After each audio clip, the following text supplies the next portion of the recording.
প্রতিদিনের থেকে আজকের চিত্রটা একটু উল্টা। যখন আমি রান্না করি মাঝে মাঝে ওর বাবা রিমসাকে নিয়ে দাঁড়ায়, এখান থেকেই আমাকে দেখে। রান্নাঘরে গরম থাকায় রিমসাকে নিয়ে বারবার ঘরে যাচ্ছিলাম, কিন্তু তবুও মনটাকে মানাতে পারছিলাম না। রান্নাঘরে যাওয়ার পর থেকেই আবার মেয়েটা ওর বাবাকে বারবার ডাকছিল যেন তার বাবা তাকে কোলে নেয়। কি আর করার, তারপর আবার মেয়েকে কোলে নিয়ে একে একে সব মশলা দিয়ে তার নিজের মতো করে রেডি করে নিচ্ছিল। আর এই সময় দেখলাম সব মশলা দেওয়ার পর সে খিচুড়ির চাল ডাল একসঙ্গে তেলে ভেজে নিচ্ছে। আমি কিন্তু একদমই তাকে কোনো কিছুই বলিনি, সবটা সে তার নিজের মন মতো করে করেছে।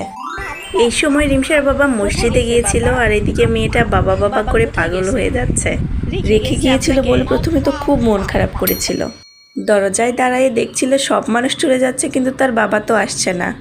এই সময় রিমসার বাবাও চলে এসেছে, আর প্রতিদিনের মতো রিমসা নিজে থেকেই দরজা খুলছিল, কারণ সে প্রতিদিনই তার বাবা ডিউটি থেকে ফেরার পর দরজা প্রথমে খুলে এভাবে উকি দিয়ে দেখে।